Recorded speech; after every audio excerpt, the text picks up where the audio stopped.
Hello and welcome to SpyHards podcast. I'm Agent Scott. And I'm Cam the Provocateur. And we're here celebrating 150 episodes of SpyHards podcast by taking a look at 1994's Luc Besson film Léon, the Professional. We have a very special SpyMaster interview for you all. Yes, we are talking to Sylvie Landra, the editor of Léon the Professional, and also movies like The Fifth Element, The Messenger, The Story of Joan of Arc, and Catwoman. When it comes to action films, it's hard to deny that Léon the Professional is not one of the best ones ever made, and I think a lot of that has to do with the editing. So I think without further ado, Cam, let's roll that interview. And joining us now on the show, the editor of this week's film, Léon the Professional, it is Miss Sylvie Landra. Hello, Sylvie, how are you? I'm very good, thank you. And yourself? Loving life, and you're going to bring some class to the joint here, some actual knowledge to the show, because Cam and I have none, so it's nice to have a professional in our ranks for once. Thanks.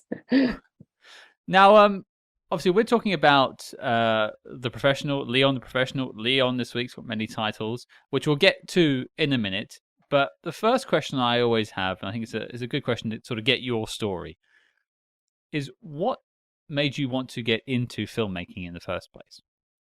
It's very funny, this question, because I never really thought about it. And of course, knowing I was about to talk to you, I had to think about it. And I came across something quite interesting a few months ago at my parents'. Found a letter I probably haven't sent because I could read it, to a friend of mine. And I was explaining to her that I have edited, and I think I was about 10-year old, a version of something I heard in a museum.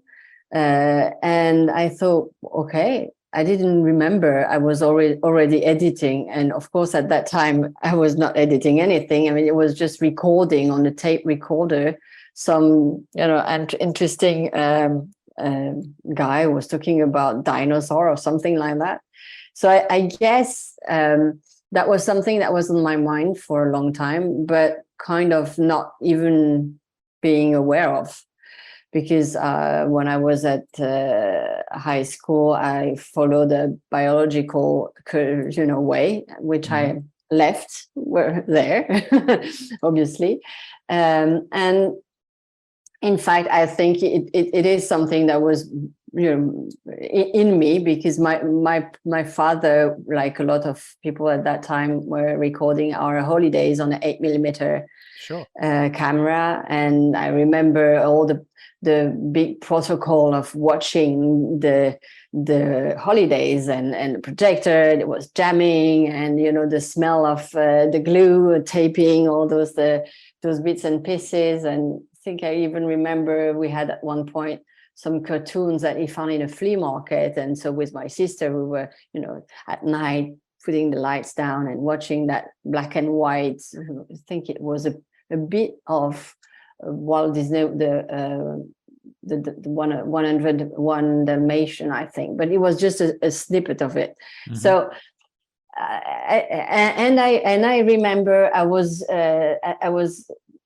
inventing story with slide films, and with my recorder I was making noise. So I think I was, kind of in a natural way, very interested into storytelling, however I did it.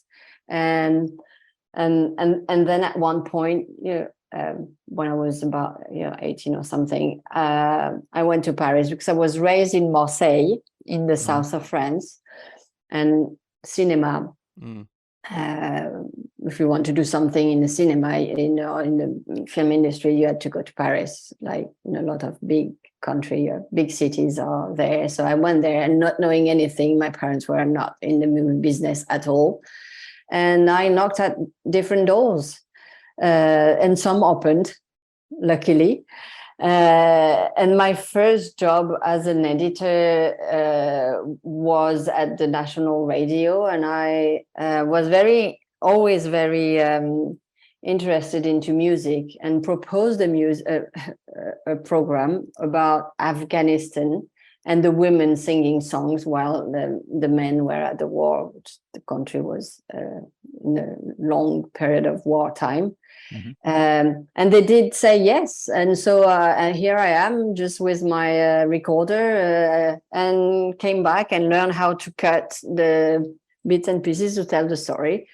And that was the first thing I have edited. And then I wanted to learn. I think I was very hungry to hit the word and learn as much as I could. And I found another place where they proposed to me an internship, and they were doing cable TV into a building. And so we were doing programs, and there I tried everything, the sound, the camera, in front of the camera. So there are places where I felt really comfortable and places where I didn't. And I ended up on an editing bench. And I think at that point, I said, I fell in love with my job, and I never quit it ever since. And now you're here. And here I am. Did you grow up with like favorite movies, or was that something that kind of just came from learning editing and then moving into movies? Yeah, no, it's very funny because I think going to the cinema was something we were doing quite not really often with my family, but it was a moment, a very big moment for us. So, but no, I really learned my craft while I was doing it. Oh, that's interesting. It's funny because you talk about how those moments in your youth that maybe led you here, cutting together those home movies and cutting together the comic and a bit you did from the museum as well. I wonder what happened in Cam and I's childhood, where we were talking about spy movies every week that led us here. I'll have to go and analyze that at some point. I'm not too sure. And I want to touch, obviously we'll get into Léon, but I didn't mention some of the other wonderful films you've worked on. Fifth Element, Joan of Arc, you've got all kinds of Catwoman as well. You worked on that as an editor. A list of films that I could get into. But looking at your IMDb and your credits, the thing that jumped out to me is very early on is there must have been some sort of meeting between you and Luc Besson. Yeah, there was a meeting. Yeah. So how did that come to pass? Because I think that will lead beautifully into Léon.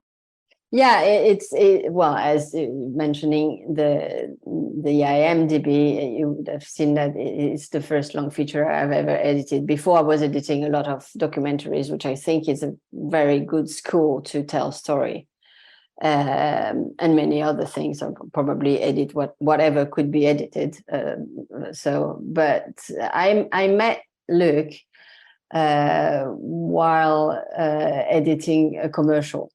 Mm-hmm. That's how we met. And there are a few people in life where you do click. Mm-hmm. There is something you can't say why, how, and that was he's one of those encounter that count in your life, and in this case count a lot. And after that commercial, Luc was, he's still a very prolific, and so he was doing a lot of things, pop promos, other commercials, and so we edited together many things. He did promo reels to present like kind of a pitch, and we've done a lot of them. And one day I was editing a pop promo somewhere else, and he called me, and well, actually, it was a time where we didn't have any mobile phone. We had a tape recorder at home, so he left me a message saying, "Do you want to cut my next movie?" And well, obviously, I said yes, and here we go. That was the start. Of course, it was a big surprise because Luc was a very successful and very established director already, and it was my first long feature. So of course it was a sign of a big trust and a huge challenge for me. And it was a double big challenge because it was also the first time. Léon is one, and if not the one one of the first ones of films. They have been edited on a virtual editing. Oh, okay. So the workflow had to be invented. Nobody has done that before in Europe, at least. And so that was a huge challenge. That's really daunting. Not just taking on such a big movie, but also learning an entire new way of editing in a way with technology that's not particularly well used at the time. That's insane. No. Well, that was the good side of it is the avid people, technician, engineer were with us. They came to Paris. We built together a workflow with the lab, and so that was it was a big moment of everybody, supporting us, helping us, and that was very exciting. And very scary. Yeah, Michael Phillips was the person who was there with us, which happens also to be half French and half American, so that helps a lot. But it was also it was amazing, and he brought the engineer, fixed all the stuff that didn't work. And well, the first version of the Avid, it's really far away from what it is right now. So it's also interesting to think about it, like. You couldn't have all your dailies of all the film at once. You have to start to cut the first part and then take out the takes you didn't use and to put the rest of the dailies. So there was a huge process to organize. We have a funny story about the editing of that film. Was there any like scary moments where you thought you'd lost something or anything like that? Technical hiccups? No, never. The only big, huge hiccup that makes me smile is because we had to do it like big in chunks. So we had two chunks: the first one and the first part and the second part. Take everything, make some room in the drives, and then continue editing. And at one point, we glued the two pieces. So we finished the second part, put the one and the second part together, watched the film. Okay, we had to make some changes, of course, and because it was the first time we watched it together, so it was late at night. We shut down the machine and came back the next morning. And I started to switch on the machine and try to open the bin.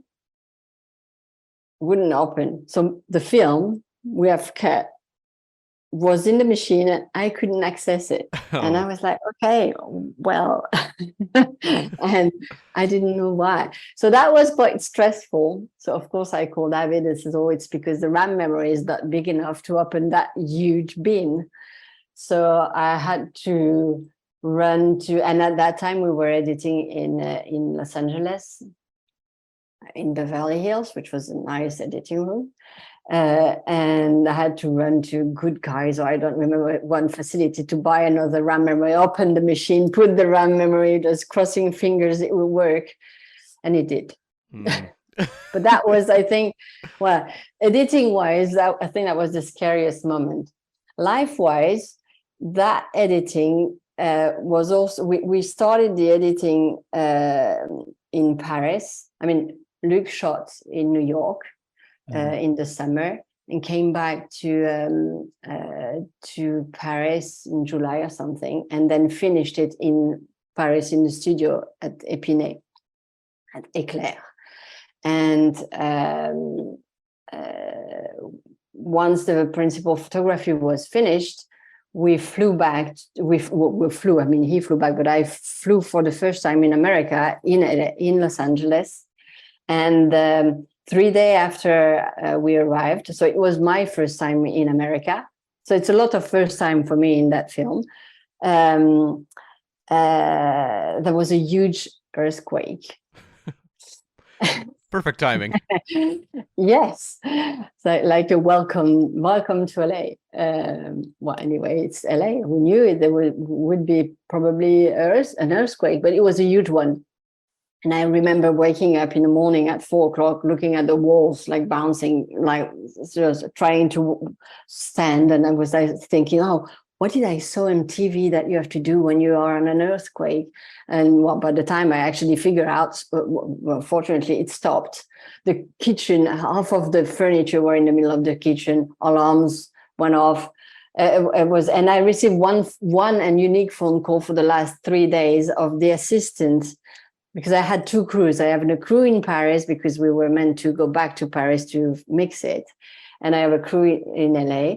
And the assistant that day, and because of the time difference, the assistant called me at 7 o'clock in the LA time saying, oh, we have a problem with the key code. And I was like, well, we're not in that process. We had an earthquake. I'll tell you later about the key code. I don't know where I am. And they didn't believe me. They was like, yeah, sure, of course. You know,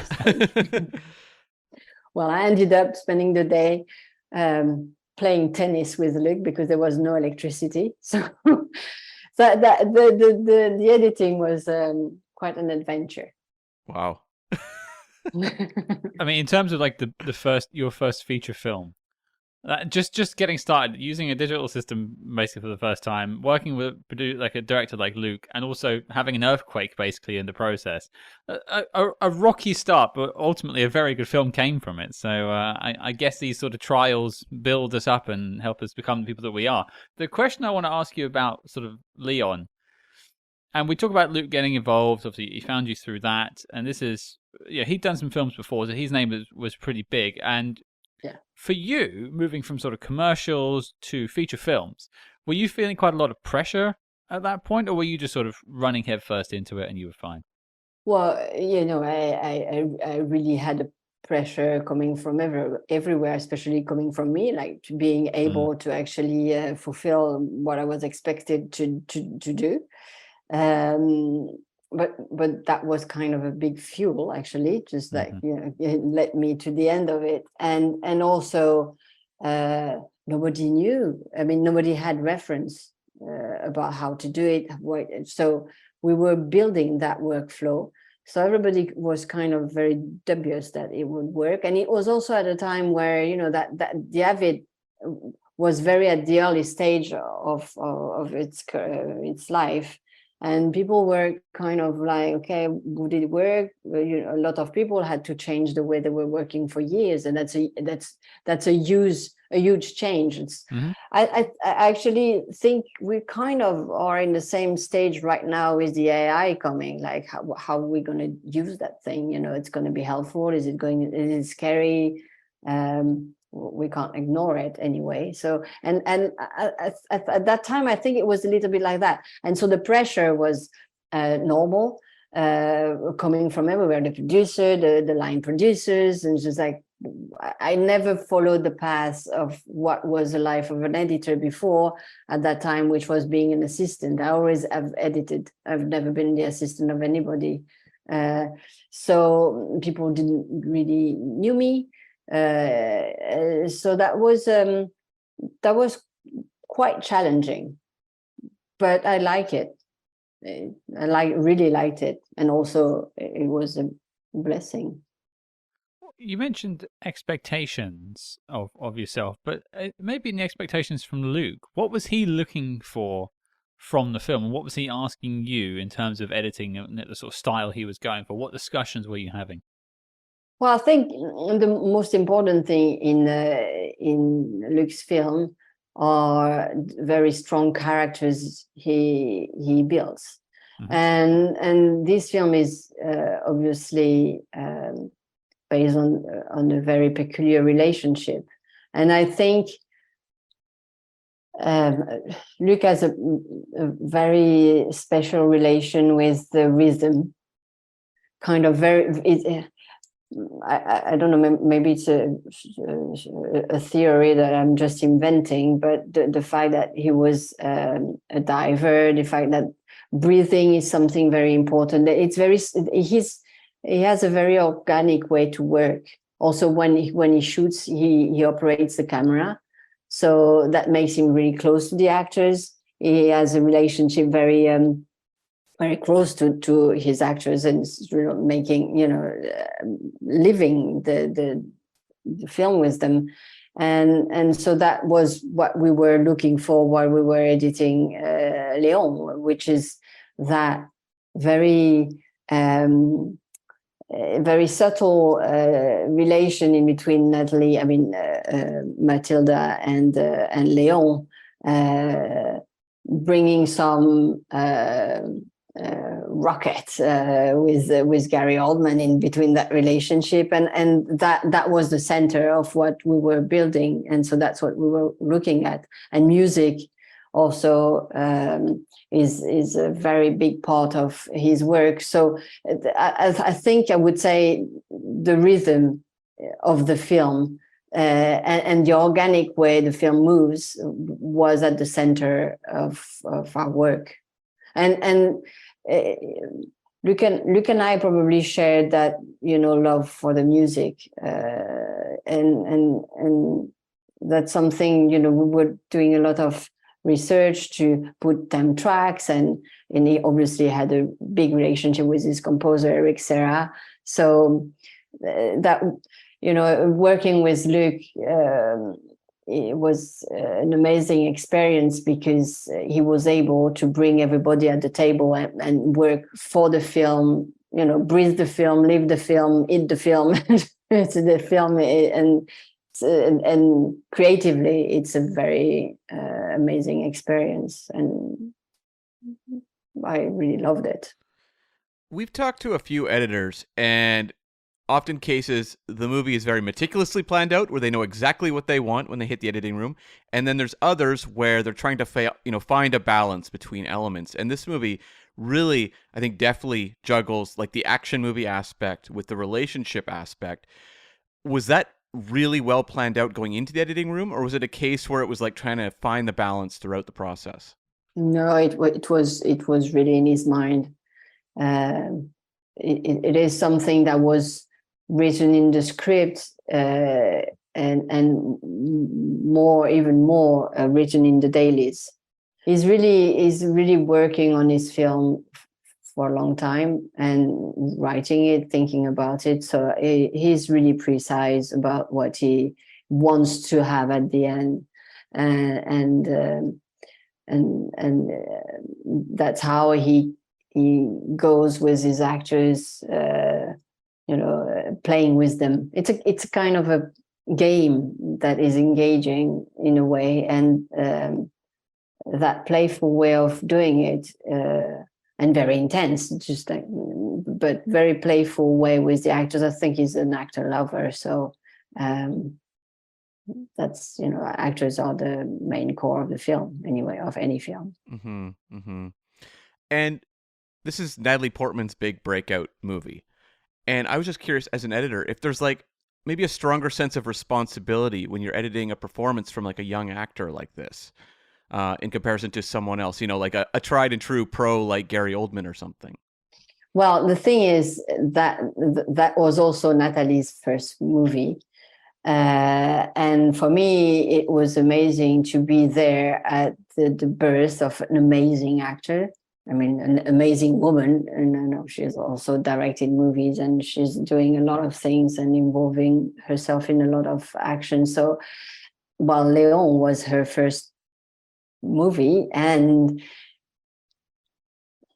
in a way, her acting was so strong that Gary Oldman and her were nearly at the same level, about the fact that she was so amazing, and so I was actually blown by the dailies, because she was able to do that very intense scene when she had to go through the pipes, and she was crying, and then as soon as we stopped the camera, she was laughing like, that was cool, and it was this ability to embody that character and then just get out of it the second we say cut. It's so great, and so yes, of course you are. But I think as an editor, we have the big responsibility to bring the best of what an actor does. And that's a huge responsibility because they're basically naked in front of everybody. And it's, you really have to make sure that you take what the best they have delivered and, scrutinize everything to make them, even better, because sometimes, that you do so many takes that you kind of lose yourself, you try things. And that was the case. I mean, Gary Oldman is such an amazing actor that sometimes it's quite hard to decide which take you take, because you choose one and then the other one is also the evolution of the first one, and there is another one that could work, and it's just like being like a kid in a candy shop when you look at the dailies. Yeah, I can only imagine the amount of different types of takes he would have given in that movie. Like, was it comparable to something like Chris Tucker in The Fifth Element? Oh yeah, well, in a way, yes. It is. That's the amount of creativity you are in front of, and it's so great to say to stop cutting the film and then think, oh, maybe you can go a little bit higher, and you have the higher, or you can fine tune the performance, which is delightful for an editor building the story. Right. And I suppose sort of bouncing off of that a little bit, and you mentioned sort of Gary Oldman, Natalie Portman there. Is there a particular version of a scene that you were really passionate about that maybe didn't make the final cut? Obviously, a lot of it comes down to a collaboration with you and Luke as sort of what goes in the film. Is there something that you really champion that maybe didn't make the film, a different cut of a scene or anything like that you can recall? Not really, because in the end we did a long version, so everything is in it. And I really think that the reason why some of the scenes left the first version was only due to the fact that this was an egg pickup from Sony, and we did some test screening where we had the version of the scene where she says that to Léon that she loves him and she wants to be him to be her first lover. And that scene was not in the first version because when we were in Orange County, which was a big novelty for me, watching the film at the test screening with 350 people giggling because they were really not comfortable with that scene. Well, the studio said, let's get that scene out. So that was a little bit hard for us just to think, okay, can we do it? But we did it, and I don't think the film suffer that lack of scene. So there is nothing I regret that was not in the first version. Also because when Luke was prepping the Fifth Element, he called me and said, let's do a long version, let's put back. So I said, I can't be there because I'm prepping in London, so do it. So I put back a few scenes, the scenes she was smoking a cigarette, which obviously left the version because of the cigarette. I think there was a long a version where he was training her to kill people, which left the first version as well. And Eric was very busy. Luke was prepping the Fifth Element, so he said, "Well, we'll find somebody who can do a music like Eric could do, and find some music, record it, and I'll come back. We watch it together and we see." So that was also that was also a big collaboration that was very interesting, to just put back what we had and make it bigger and better, just to have the long version. So therefore, I don't have any regrets of anything, because it is in one version anyway. Well, I was going to ask about the different versions, because we've both seen the original and the director's cut now, and sort of did a little comparison of the two. And I think you do get a lot more of the characters in the director's cut of the film. But it's rare these days, even then, you have the chance to go back and do a fuller version of the film to tell the full story, which is a blessing, really, whenever you can do that sort of thing. But just learning that from you there, that sort of you were given the reins to do it. But obviously, you did that test screening in Orange County, you mentioned, and then you made the cuts. Was there anything in the original version that didn't make the director's cut, if you know what I mean? Like, obviously, you cut it down for... That was basically what the Orange County Theatre saw, more or less. Yeah. Yeah, because then at one point when it's always some scenes left. I mean, they obviously all left the version just because of probably a moral problem about how to have a kid trying to kill people, have a kid smoking, and then a young kid saying to an older man she wants to have him as his lover, but it was not. The way it was written, it's more to say that probably the kid is not Matilda, but it's Léon, and that's why we didn't see it that way. But obviously, it was very important that the film will be received by every kind of moviegoer that will enjoy it and not be uncomfortable watching something that actually put you out of the film. And also, it was, a big challenge for me and Luc to build a solid relationship with the studio. Mm-hmm. But that was a very interesting experience. We were in France. We do that now, but certainly not at the time. Do test screening. I mean, you screen it to people and your friends, or people who can help you to make your film better, but not like an audience you don't know about and what they would say. And so that was an interesting. That was actually painful to hear that entire cinema giggling when they were on that scene. I mean, we were like, wow. We knew how long was the scene, so it was quite intense to get through it. Mm-hmm. And do you have a preference of the two cuts? Like, do you prefer the longer cut now, looking back at it?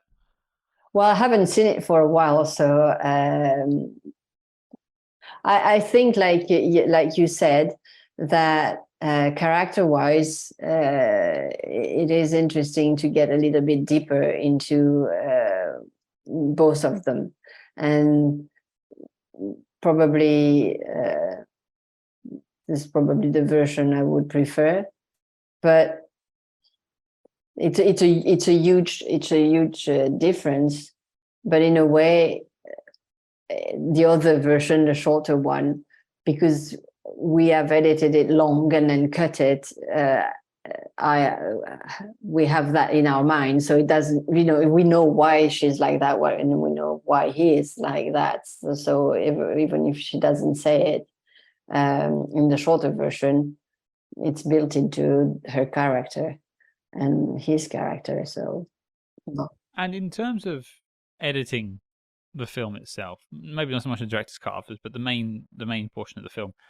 What was the collaborative process like with Luc? Was he in the editing bay with you going through stuff? Or was it more finalizing towards the end? What was that like? Well, Luc has a very intelligent way to work. He knows where to get out to breathe some fresh air, and he knows what he wants. So basically, it's a collaboration that were different on the 3 movies we cut together, and he knows exactly what he wants. So, and he likes editing. I mean, not a lot of directors like to stand by you and wait, but it was very he was really into looking at the dailies and then discussing, choosing takes, and let's try this, try that, and so therefore, yes, is one of the directors that are involved along the process. But if you think about the fact that he is also operating the camera, he knows his dailies, he knows better than anybody what the actor has delivered, because he has also the memory of what he did, when he's holding the camera next to the actor. So I think he works the same way for each process of the film. We interrupt this program to bring you a special report. Calling all agents. Keeping the lights on at SpyHards HQ ain't cheap. And frankly, nor is feeding this school of attack piranhas. So we need your help. Roger that, Scott. Only at the SpyHards Patreon can you gain access to exclusive shows like Agents in the Field, which tackles non-spy films starring your favorite spy icons, and The Debrief, where we channel our inner solitaires and predict how the big spy movie news of today will impact tomorrow. So make like a Treadstone agent and activate your Patreon membership at patreon.com/spyhards today. Cam, tell the people what we have in our sights this week. Catch up now with our November offerings, including reviews of The Bodyguard and Cowboys and Aliens, plus The Debrief, where we reviewed the new James Bond reality show 007 Road to a Million. Did Eon strike gold this time? Find out. But before this message self-destructs, Cam, resume the spy chinks. Was there any element or sequence of The Professional that was the most difficult to edit? Like the toughest one to kind of like navigate or figure out? No, I just not really. I just remember that when he was shooting, so I was assembling scenes when he was shooting in Paris, because I was on next to the set in Paris, and the SWAT attack took so long to shoot that, they were doing a meter a day probably to, in that hallway with the SWAT team up until obviously the building blowing up was shot already, because they shot it in New York. They shot all the exterior at Matilda's apartment, the DEA building, all in New York, but the entire Léon apartment was in Paris. The beginning of the story was the big guy that is killed is in Paris as well. So, but that SWAT attack that led to that big explosion was so long that you really built it like a step at a time. So you can't really have a vision. I don't remember. I think it's probably 2 weeks shooting. They were exhausted, and I can't bear to go back. And then at one point there is water everywhere. I mean, it was war. It was a war. So that one was a huge, very exciting, but very big process. And Does that sort of like snail's pace version of shooting sort of give you issues with continuity sometimes, because they get that all locked down? That's funny that you're talking about continuity, because also in that movie I had the opportunity and the pleasure and the luck to meet the script supervisor, Sylvie Landra, who I think now she's 94, and she had worked with Hitchcock. She had worked with Jacques Tati. She was, she's still actually sometimes working, and even now, but she's an amazing script supervisor. And the continuity issue never bothered. We had we had a funny way of seeing things with Luc. Like sometimes there are not a continuity, but if you don't see it, first time, then it means that it works. I mean, you can sometimes see some equipment parts like that are cables that still are in the picture, and at that time you can't erase everything because you couldn't do that, and it's still in the film. And if you don't see it once, then we'll never see it. So we didn't really care, but there was never a problem of continuity at all. It was very methodic anyway. So right. And I want to ask you about action, because The Professional is highly regarded among action fans, and you continue and do things like The Fifth Element and The Messenger as well, doing action.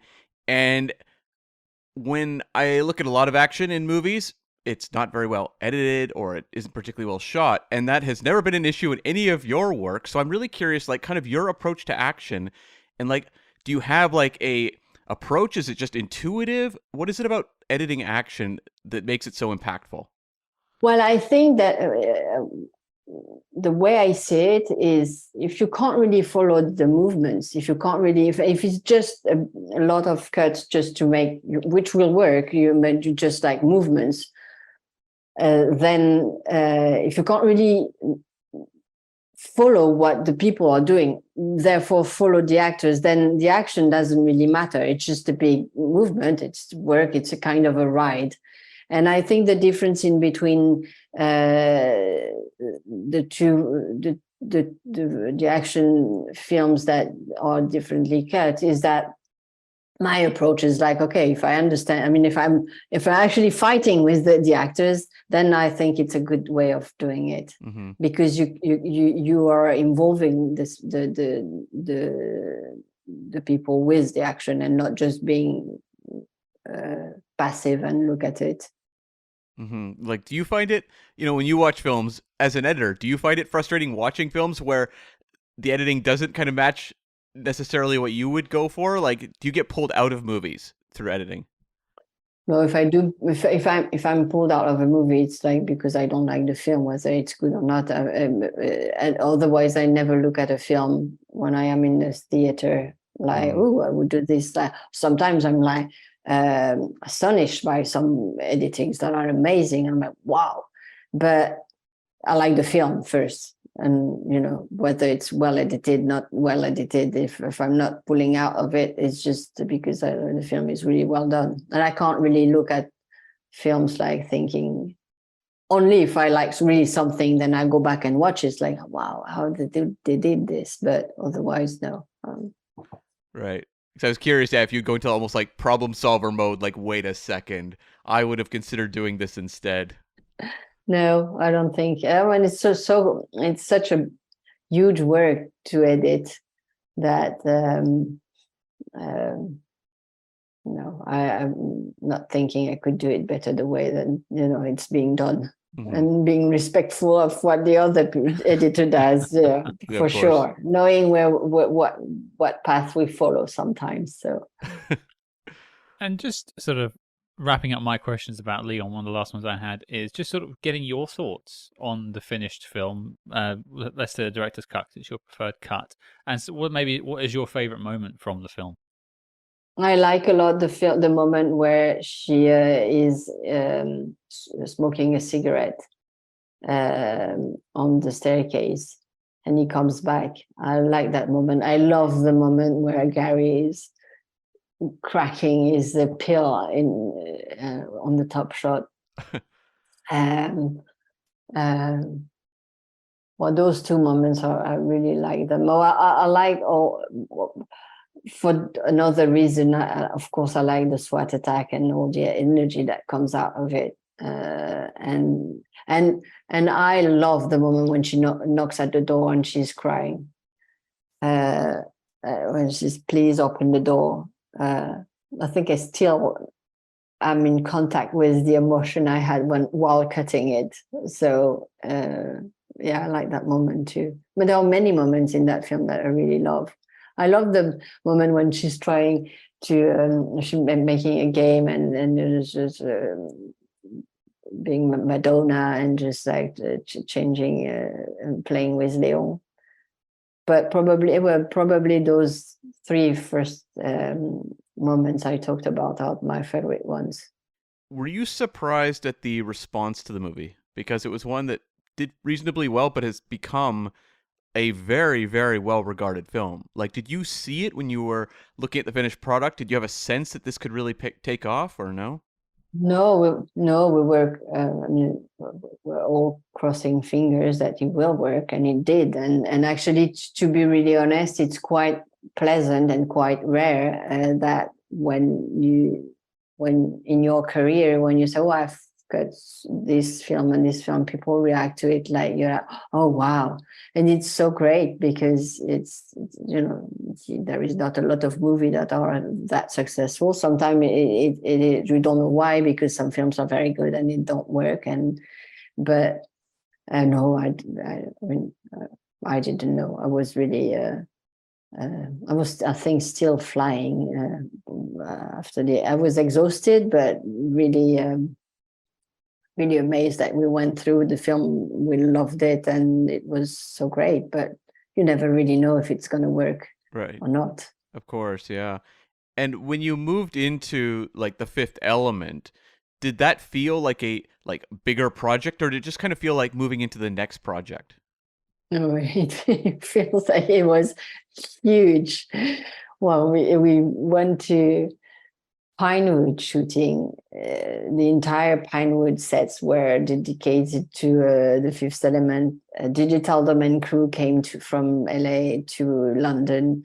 The DP, the set designer, the personal assistant, my assistant, the French part of the team. We were all there, so it was, and I was cutting while they were shooting, working with an American crew for the visual effects, and it was, Digital Domain, so not just one visual effects house, just the visual effects house. Well, I think they've blown a bit of the 007 sets with the big explosion. So that was a huge. No, it was not just moving into another project. It was like another challenge. And that one, did the nature of kind of like the collaborative relationship with Luc Besson change between doing The Professional and then doing The Fifth Element, or moving into like The Messenger? Well, it's like just relationships. You know each other. You know the good part of a person, the best part of, or the wrong part, or the not so good part of a. You start to know the person and how to go faster, and that was we started to have quite a long relationship, so it was probably easier to propose things, and why could we do that? And also the process of The Fifth Element was very interesting, because we were screening dailies at lunchtime. On Léon it was on the evening, so it was a little bit different, and also it's something we don't do now anymore, which I regret sometimes. But so it makes at lunch break we were meeting every day in the screening room to watch the dailies in 35. And that was very good, because we could, I could say to Luc, well, we've seen this, I've started to put something together, if you have time, come back. And that was really great to put myself in the shoes you already know and do another pass with it, if I can have the image. So which music, trying music, proposing things, and you go a little bit further, and because you're more confident and about what the director. But it was the same for every director I worked with over a few films. But, and you're dealing with like a lot of effects in this movie, in The Fifth Element.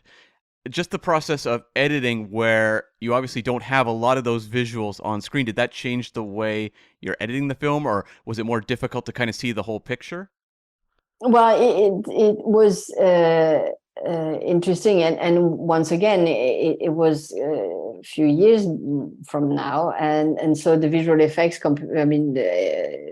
Even the first. Way of saying, okay, well, there will be two cars chasing each other. Well, you don't have anything, because the word didn't exist. The car sometimes on the shot didn't exist, and basically what we had to first cut. So that's quite an experience. We had a blue square and a red one, and they were chasing each other. So that would give us, okay, what is the speed we need? How long the shot should be? Although each shot was timed and bid, so we knew that we were not allowed to have that shot longer than, let's say, 2.5 seconds.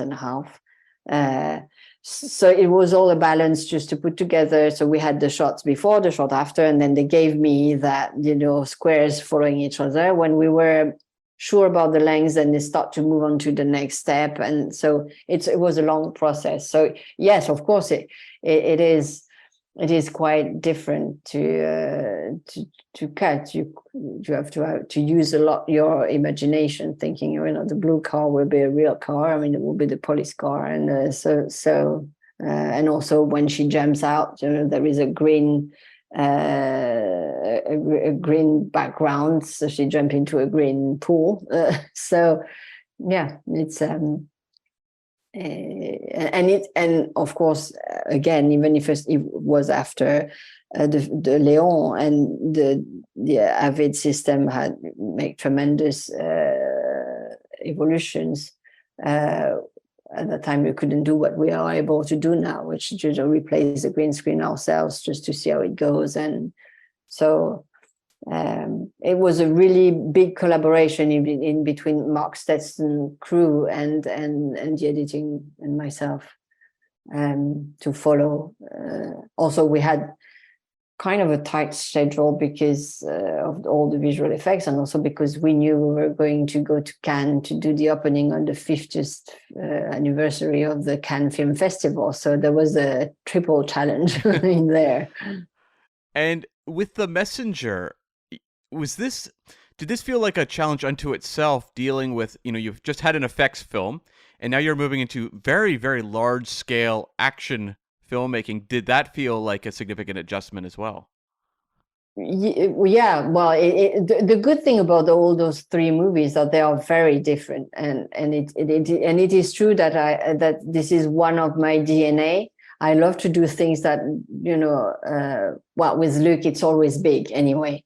So in that matter, it doesn't really change a lot. I mean, the ambition is really big, and it's pulling further and further what he could do. But the genre of the movie are very different, and I think one nourished the other one, and yes, you have to deal with, especially you were talking about action scene. I mean, there is a lot of action scene, and it was easy to make a big mess about all those people fighting. If you don't follow who is fighting who, and you can't feel for, oh my God, he's going to kill the other one, or he's going to be killed, then yes, you go through the ride, but you don't feel anything more than just being a ride.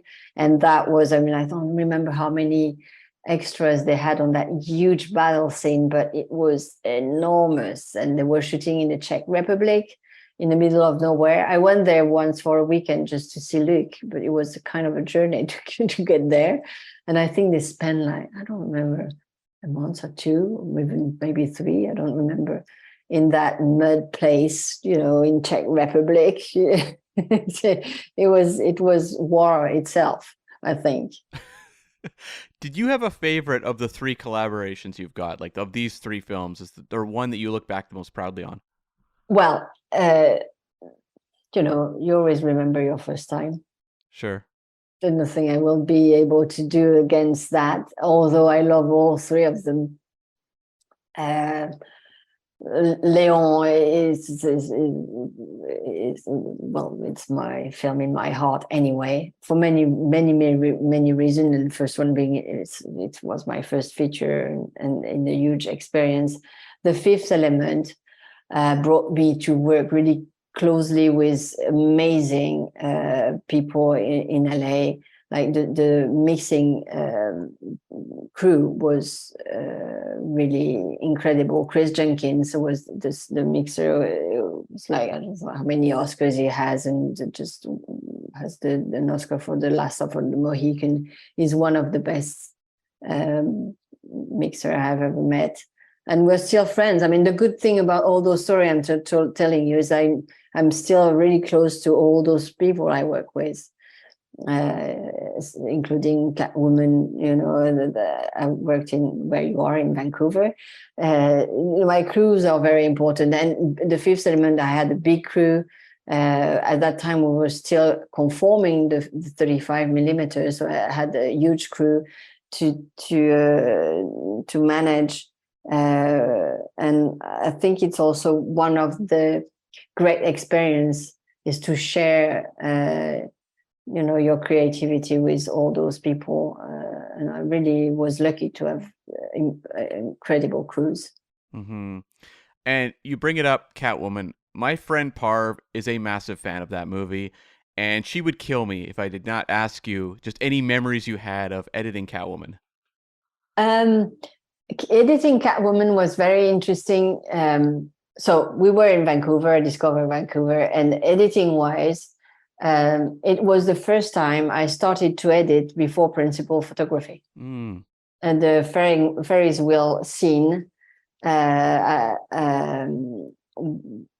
started to cut it before, so they could know what they would like and which shot they will use, because it was all CGI. Mm-hmm.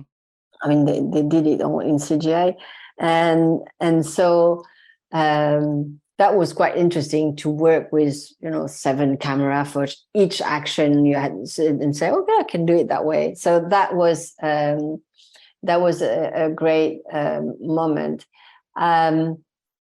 Being close to the set is always very interesting, because all the scene with the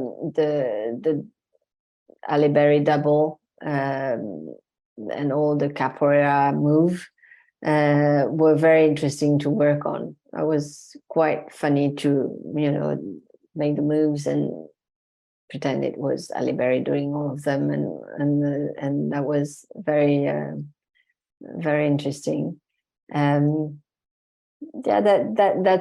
That film was also very intense, because we had we had a release date really shortly after the end of principal photography, and there were some scenes that were cut where we were in Vancouver, and finally the studio decided to put it back, but we were in LA, so they had to rebuild the set, and because we were in a tight schedule, they rebuild the set in LA. And it's the scene where she goes to the neighbor who is making at the beginning, who is making a lot of noise and just blow some beer. I don't remember exactly what she does, but so that was that scene. And because we were on a tight schedule, I had to go on the set with my laptop and cut. And it was again shot in 35. So at that time I was feeding my computer with the camera. Mm-hmm. Doing a small cut, and at the end of the day send the cut to my assistant, who would conform with dailies that were coming back the next morning. So we had kind of and so that was an interesting way of working on Catwoman. And also I was on the lot in Warner Bros. There after we finished principal photography, so that was also something very interesting to have everybody, the sound crew was there, the music the composer was there with us. So we had a huge crew. I had 7 assistants, so that was even bigger than the ones I've done before, because with Luc, it was what they call the neck pickup, but Catwoman was a real studio movie. Mm-hmm. So there was executive, which I've never seen on Léon before. The head of the studio were coming to see the movies, but not in the middle of the process. There was really working in the studio way. So, and that was pretty new for me. Right, because that's a movie that's part of their strategy, right? For their season of they are opening this movie, it needs to be big, so there's going to be a lot more attention versus something like Leon. Yeah. Well, in terms of sort of questions I have left to sort of wrap us up, the first one I love to ask anyone I have on the show who's worked in films, because we've spoken about some of the bigger films you've been attached to, like The Fifth Element, Catwoman, Leon, of course, the film we're talking about this week. But just from your massive filmography of films you've edited, is there something that you've worked on that maybe doesn't get the love of those films I mentioned that you think people should check out? Well, there is a film, I mean, there are many of them. I mean, some of them are French, and, they don't get out of France because it's French movies. So there is a film I worked on that was directed by Menno Meyjes. And again, I was really lucky to work with 2 amazing actors, because it was Penelope Cruz and Adrian Brody. So that film has different title. It's called The Mistress, and well, in Europe it came out as Manolete, which is a story of a bullfighter, a very famous bullfighter, that was at the time of Ava Gardner, and all that part of the Hollywood going to Spain and watch bullfights. And so for many reasons, that film didn't really get through at all. I think it's probably principally because it is talking about bullfight, but the actors are so good. It's really beautiful, and it could have, had a little bit more exposure. Also, we had one version that probably was better than what was released, because the post-production of that film was quite long, and we lost some money and lost some part of the movie. So, but that one, I like it a lot because I had a great fun doing it, and when in my job, when you have so amazing actors like those two, and you're the one, and it's so great it's really changed the way you work.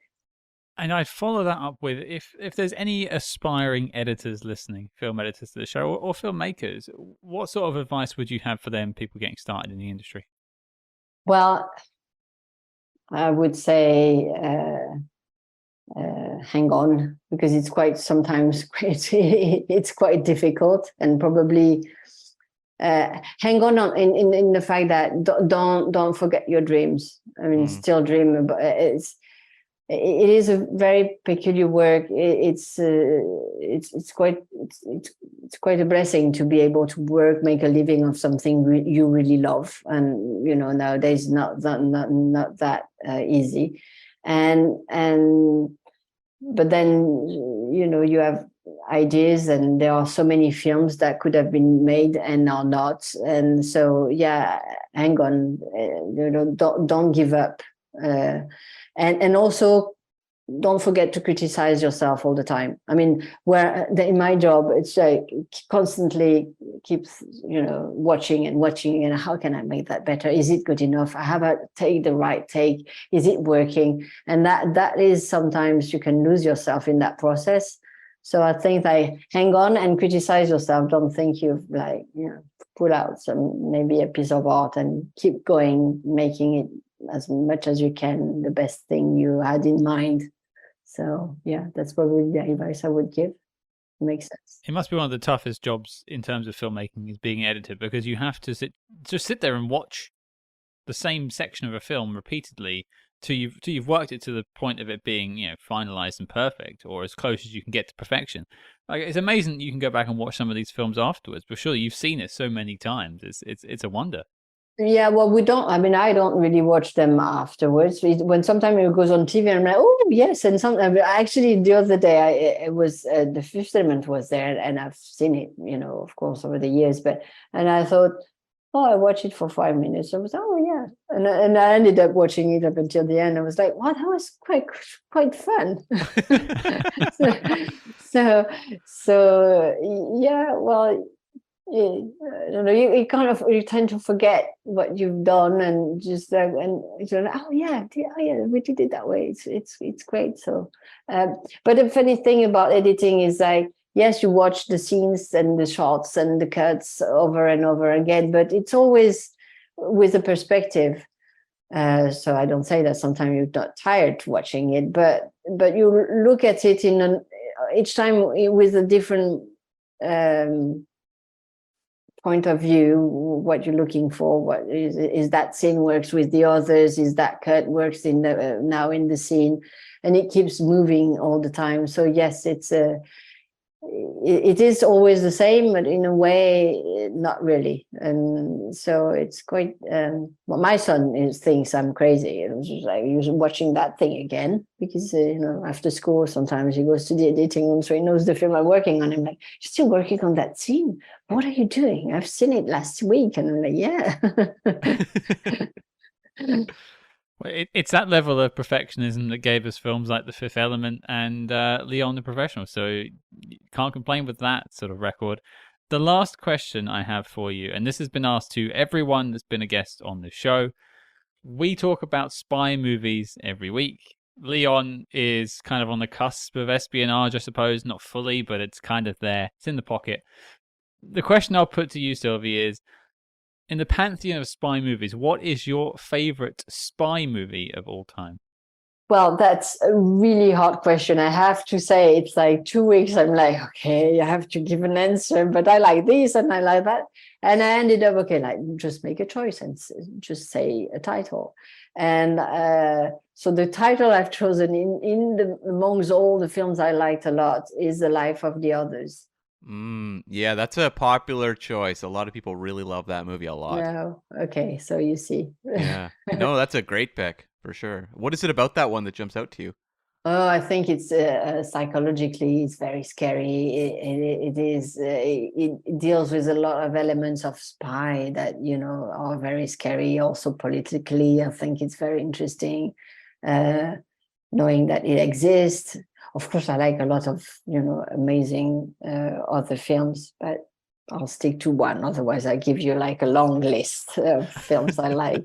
To be fair, some have given us lists, and I'm all for it. It's fine. I love of spy movies because that's why we're here.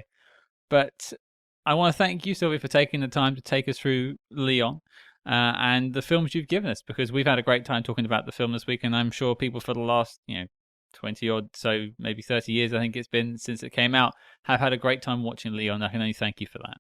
Well, thank you for inviting me. I had a really great pleasure to talk to you about all those things. I mean, it's ages. So thank you. And I hope, people will watch again, Léon. The pleasure is absolutely ours. I can assure you of that. But Sylvie, thank you very much. Yes. Thank you. Well, there you go, folks. That was our chat with Sylvie Landra. I want to thank Sylvie once again for taking the time to speak with us. Cam, over to you. What did you think of the chat? This was a really delightful interview because I think sometimes when we talk to people who are involved behind the scenes on films, sometimes it's tough to communicate kind of the realities of what the job actually entail. And I think Sylvie did a fantastic job, not only communicating like her own experiences working on movies like Léon and The Fifth Element, but also explaining kind of the daily work that comes with being an editor and the processes you go through to assemble a finished film.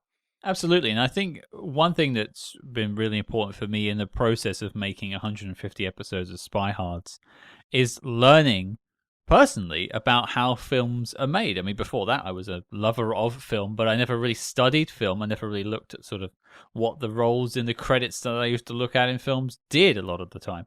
I had an idea of what an editor was, but I think through doing interviews with people now, I'm slowly starting to build a picture of how integral these roles are to creating some of our favorite films.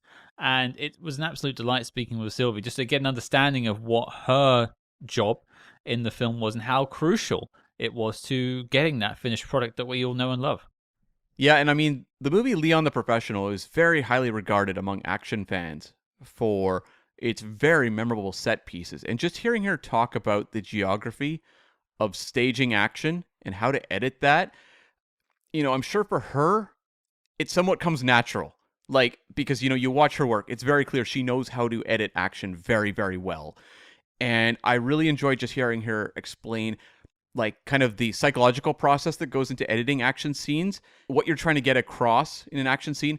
And it's something we see often in short supply in action movies. Now, I feel like I am way more cognizant now of movies with bad action editing than I ever was growing up watching movies in the 80s and 90s, where I feel like there was at least a more base level understanding as to how to communicate action.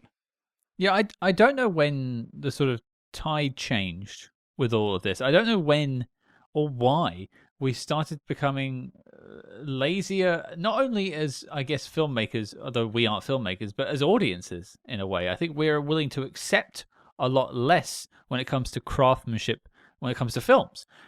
As you mentioned, sort of 80s, like canon films, B-movie, small budget stuff. But it always felt like there was a bit of heart to it. Yeah. Yeah. And it just like that the action was coherent when you saw it. Mm-hmm. Like you didn't sit through a lesser Charles Bronson action film or something like that and be like, I have no idea what I just saw. Like, that was so confusing to watch. Could you tell me what was happening in the action set pieces at the end of Shang-Chi? Because I couldn't.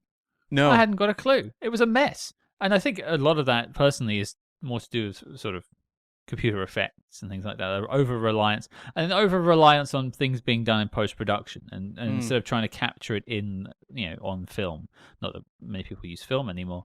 But I think that is kind of leading us back into the chat with Sylvie. I think that's really a craft that she honed very early on with working with Luke, because he demanded that in a sense. He's very practical, hands-on filmmaker, as she spoke about. He's holding the camera a lot of the time. He understands the shot he's making, and he understands what the finished product of that shot will be. And by process of working through that process, Sylvie then learnt from him as to how these things are put together. And I think in terms of a film school, it's a pretty good filmmaker to work with. Yeah, and also Besson had directed La Femme Nikita, previous to doing The Professional, and that is also highly regarded as an action film. He's just someone who I think has a good understanding of action, and it reminds me a little bit of when we talked to Paul Hirsch about Mission Impossible, and he had worked with, of course, Brian De Palma for a long time, someone who is also a very meticulous filmmaker, and that whether it's Mission Impossible, whether it is The Professional, these are movies that I think had a very clear vision from the director that then the editor was able to run with. Well, and again, I think we're sort of drifting off into other things, but there's a physical weight to a lot of these older films that we're talking about. Even Mission Impossible and Leon the Professional are 90s films. Yeah. But you lose a lot of that practical weight in terms of like when you get to the computer effects a lot of the time. And so there's something tangible about older films that you could feel yourself in the scene, even with like bananas sci-fi. It's like 2001: A Space Odyssey. There's still a very grounded reality to it, and it feels like something that could happen. As soon as we started getting CG everywhere, it just lost a lot of weight to it, and it felt like an uncanny valley sort of feeling, which I think, again, I know we're sort of straying away from editing, but in terms of coherence, and maybe my sentence isn't very coherent, but I think you lose a lot of that coherence when you have a reliance on things that aren't there. I think it's just, CG is a tool, and some use it better than others, because I can look at The Fifth Element, which Sylvie also edited, that had some, CG going on, and I just think like Sure. Luc Besson understands effects quite well. She didn't work on Valerian, which he directed as well, but that's a movie that's wall-to-wall CG, but he just clearly understands how to use the tools. So I think that's the thing. It's often a case where filmmakers are working in heavy CG territory, and they really don't know how to, stage it very well. No. And something I wanted to bring up, which is a small topic we had during the conversation, was about the different edits of the film, as she is the editor. Yeah. Now, I think I originally saw the director's cut, and then you recently saw the original, the cinematic print, I guess you would call it. And I was the flip side of that, yeah. Right. And it's interesting hearing that basically the life that it went through is the film was screened in what is now known as the director's cut, chopped down to the cinematic release, and then basically restored back to the director's original vision with, by the sounds of it, Sylvie all by herself. Right, yeah. Putting that together, yeah. So that's interesting that, and as I said, it's not many directors that get to do that. I still will say that I think the director's cut is pretty much the premium version of this film. I would agree with that. Although, like, she was very proud of both versions. Mm-hmm. And that's the thing with the movie The Professional. North America saw The Professional, as it was just called initially, and it was the shorter version, the hour and 50-minute. And it got a really positive response. People really liked the movie. It got a lot of great reviews, and it's a movie that has had a legacy in that cut in North America, especially.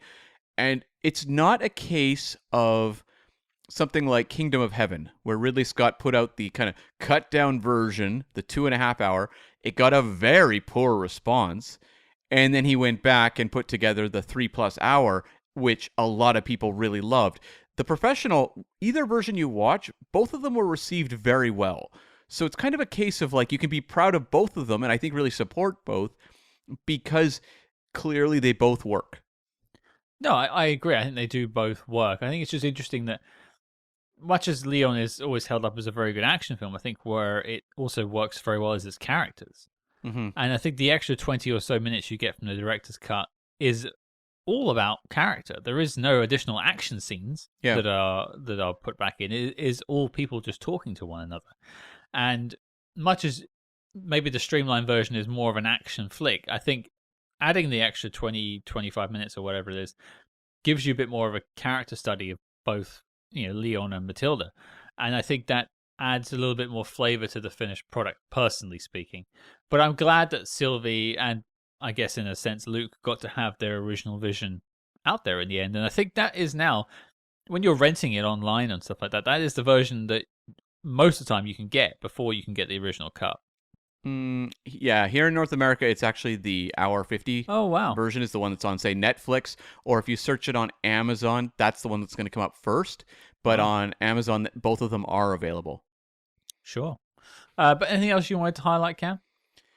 I just thought it was really interesting hearing her talk about like the evolving relationship she had with Luc Besson over the 3 movies they made, and how each movie really was very different, which is something I hadn't really thought about before doing the research for this episode. But hearing her talk about the process of doing The Professional, it's something very character grounded, and working with a young actor in Natalie Portman, and then moving on to like this big space opera in The Fifth Element and dealing with CG, where she's talking about all the processes they had in terms of communicating the effects that they had to edit with, which were unfinished. I thought that was all fascinating to hear. And then going into The Messenger, where suddenly you have these grand scale action scenes, kind of the, gladiator style, armies clashing kind of stuff, and trying to find the geography and get across these big action scenes in the edit. I just thought it was really interesting the way that like each movie she did was so drastically different from one another in terms of the kind of the demands on the editor. It must have been, and I said that, working with Luke was a pretty good film school. Just looking at those 3 actually is probably the best film school you could have had. Because in terms of like genre hopping, it's mostly all there, apart from like a light romantic comedy. So I feel like she probably got her reps in with those 3 films and then went on to have a very successful career afterwards. And I'm glad she still has a relationship with everyone she worked with back there, because I think working with Luke and the rest of the team set her up very well. No, I agree. And just also one thing I thought was fascinating was hearing her talk about learning the Avid editing system, being very early out of the gate in The Professional situation, where that was a new system that definitely took the industry completely over. Avids became the de facto means of editing from that point forward. And I mean, just hearing her talk about kind of the technical glitches and dealing with like, how do we do this? We have to learn this new process kind of on the go as we're putting this movie together, I thought was just really, really interesting, and something that I had not at all considered when I was considering the time period of the movie, when I'm writing my questions for the interview. Well, you just got to contextualize it in a different respect. Think about, say, when we were doing our first episode, I was very fortunate in the sense that I'd done a little bit of work on radio and you had done years and years of podcasting. So we had some reps in the departments that were somewhat necessary. Whereas, imagine we'd gone at it completely fresh and they'd also said, oh, and by the way, your first episode is Denise Richards. Sure, yeah. I mean, I was tripping over my words in that episode anyway. So that was after almost 3 years of podcasting. So could you imagine what day one Scott with no experience would have been like? And then also imagine if the means of which we record the podcast were changed for that episode as well. And you had never edited an episode in your entire life. That too, yeah. Yeah, that sounds like a nightmare in the making. Well, let's never live that nightmare. No, we shall not. But, as an aside, you've made it to the end of this week. I want to thank everyone for tuning in to 150 main episodes of SpyHards. It's been an absolute pleasure being on the airwaves for over 3 years with you now, Cam, with you all listening. And thank you all for coming on this journey. We're not going anywhere. There are hundreds more spy films to talk about in our future, and we can't wait to keep on trucking, really. Just think about the journey we've been on. We've tackled a lot of the Bonds. We've done the Jason Bournes. We've looked at crazy stuff like Condor Man, the little drummer girl, one of our dinosaurs is missing, God knows what else. And I can only imagine what the future holds as well. I mean, you and I are the only two people that have any vision on the film list. And we have left some absolute corkers for the next 150 and probably 150 after that too. So, yeah, there's a lot to look forward to here on SpyHards. A lot more interviews, I'm sure, coming your way too. But Cam, the question goes to you, sir. As always, for 3 years, what have we got coming up next week? Yes, we have a very special SpyMaster interview, and it is a big one, folks. We are joined by director Lee Tamahori to talk all about the production of 2002's Pierce Brosnan Bond film, Die Another Day. We are so thrilled to bring you our chat with Mr. Lee Tamahori. We had the thrill of speaking with director John Glenn a couple of years ago at the festive season about his work on the Bond films. So having the opportunity to speak to another Bond director is a total pleasure, and we think you're going to love it just as much as we enjoyed putting it together. So your mission, folks, should you choose to accept it, is to join us next week as we speak to the man behind Die Another Day, Mr. Lee Tamahori. And if you liked what you heard on this episode, please consider leaving us a 5-star review wherever you are listening to this podcast. And do not forget to follow us discreetly, as always, on social media at SpyHards. That's SpyHards on Facebook, Twitter, and Instagram. But until next time, listeners, Cam and I will be celebrating 150 episodes of SpyHards with a tall glass of milk.